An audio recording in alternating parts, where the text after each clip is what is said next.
Welcome to an explainer that might just permanently change how you look at ancient literature. Today, we're unpacking a truly mesmerizing puzzle. We're looking at a text that isn't just a poem or some dusty historical document. No, it's a mind-bending riddle completely designed to shatter our binary thinking. It's called The Thunder Perfect Mind, and honestly, it is one of the most fascinating and contradictory texts ever discovered. So prepare to leave your standard categories at the door. Right out of the gate, the text introduces us to an incredibly enigmatic speaker. And she immediately claims this kind of divine, otherworldly authority, saying, "I was sent forth from the power." Notice she doesn't give us a name, a time, or a place. Instead, she establishes a direct connection with anyone willing to engage her, those who reflect upon me. It sets a totally profound stage for the psychological journey we're about to take. All right, let's dive into Section 1, The Mysterious Voice from Power. Because before she unleashes her complex web of contradictions, she demands our absolute, undivided attention. Just look at the sheer intensity of these commands. She gives us strict rules of engagement. Look at me. Hear me. Do not banish me from your sight. Be on your guard. You can really feel the intense, rhythmic pacing here, right? She's speaking directly to us, essentially pulling us in by the collar. She's warning us that things are about to get challenging, and she absolutely insists that we don't look away. And then, boom, verse 12 hits us with this profound, standalone declaration, "For I am the first and the last." This is absolutely crucial. The speaker is establishing herself as an all-encompassing, absolute entity. She's the Alpha and the Omega. She literally contains everything. And to prove it, she's about to show us that she occupies every single opposing role in human existence, starting with the most personal ones. Which brings us to Section 2, Family and Feminine Paradoxes. Let's look at how she claims to occupy completely contradictory female and familial roles at the exact same time. This brilliantly illustrates what we're dealing with here. On one hand, she says, "I am the whore, representing the ultimate social disgrace in antiquity." But on the other hand, "I am the Holy One, representing ultimate purity and reverence." The author is using these shocking extreme contrasts to just completely short-circuit our brains. She isn't saying she used to be one and became the other. She's both, right now. It completely breaks down our human urge to put people into neat little boxes. And the rapid-fire paradoxes just keep coming. Look at this impossible contradiction. I am the wife, and I am the virgin. She defies logical, biological, and social states all at once. Logically, if you're one, you can't be the other.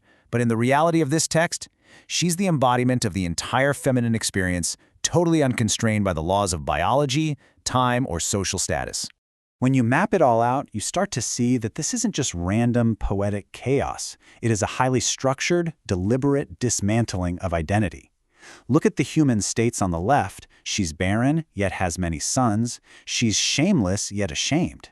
And over on the right, her social roles cross generations and even genders. She's the mother and the daughter. She's the bride, but also the bridegroom. By claiming all of these at once, she basically becomes the essence of humanity itself, holding all potential human experiences simultaneously.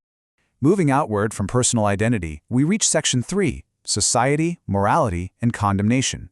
Here, the text shifts focus from who she is to how she's treated by the world. The speaker completely flips the mirror onto us with a really tough question. Why, you who hate me, do you love me and hate those who love me? It forces a massive pause in the rhythm, challenging us to really sit with the deep hypocrisy of human judgment. We are so inconsistent in our moralities, and she is directly calling us out on it. This perfectly captures the massive tension between societal reverence and complete societal rejection.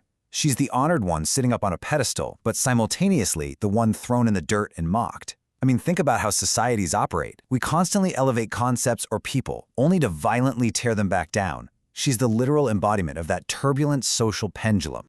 And wait, she even transcends religious binaries. On the left, she declares herself godless, the ultimate heretic. On the right, she's the devout believer whose God is great. It's super important to note here that the text neutrally presents both absolute devotion and absolute atheism as facets of the exact same divine voice. She absolutely refuses to be claimed by one single dogma.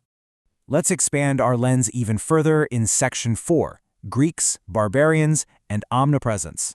Because if she's everything on a personal and societal level, her influence has to scale globally, right? To the ancient mind, the world was basically divided into two distinct camps, the civilized Greeks and the foreign barbarians. It was the fundamental cultural divide back then. But look at what she does. She says she is the wisdom of the Greeks and the knowledge of the barbarians. She totally refuses to validate those geopolitical boundaries, embodying both sides equally. True understanding, she's saying, exists way outside our human tribalism. And just look at the sheer scale of her omnipresence. You will find me in kingdoms and on a dung heap. She isn't just hovering in the clouds. She exists in the highest, most glittering echelons of political power. But she is equally present in the filthiest depths of human squalor. You can't escape her by climbing the social ladder, and you definitely can't lose her by falling off it. Which brings us to our final major theme, Section 5, the union of opposites and knowledge. All of these paradoxes have been leading us to one singular vital realization, the sheer necessity of embracing the entire spectrum of existence. Here's the ultimate epistemological challenge, the philosophy of knowledge itself. She says, I am knowledge, but immediately pairs it with, I am ignorance. Think about how radical that is. We usually think of learning as destroying ignorance, but this text suggests that to genuinely know her and the universal truths she represents, you actually have to accept ignorance as a valid part of the whole. You just can't have the light of knowing without the shadow of not knowing. As we build towards the climax of the text, the stakes get incredibly high. She's the source of all purely constructive human experience. I am peace. But she doesn't shy away from the horrific consequences of existence either. War has come because of me. She owns the creation and she owns the destruction. It's a staggering, unfiltered acceptance of reality exactly as it is, without trying to sanitize it for us. So how are we actually supposed to receive this truth? Well, the speaker gives us some final instructions. And they are beautiful, but they're harsh. We have to take her in understanding, sure, but also in sorrow. We have to find her in places that are ugly and from places that are in ruin. Your main takeaway from this explainer should really be this. Truth isn't just found in pristine temples or happy moments. It's buried in the rubble of our failures and the ugliness of the world, just as much as it's in the beauty. And that brings us to the final verses of the text, culminating in this perfect closed loop of existence.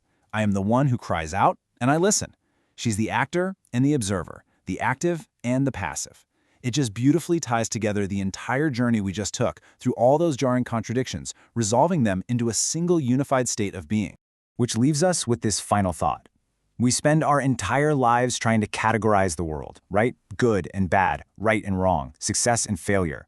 But the Thunder Perfect Mind tells us that absolute truth spans across all of those lines simultaneously. So if the truth truly hides in every single opposite, are you ready to abandon the comfort of your certainty to actually find it? Thank you so much for exploring this phenomenal text with me today. Keep questioning, keep learning, and I'll see you in the next one.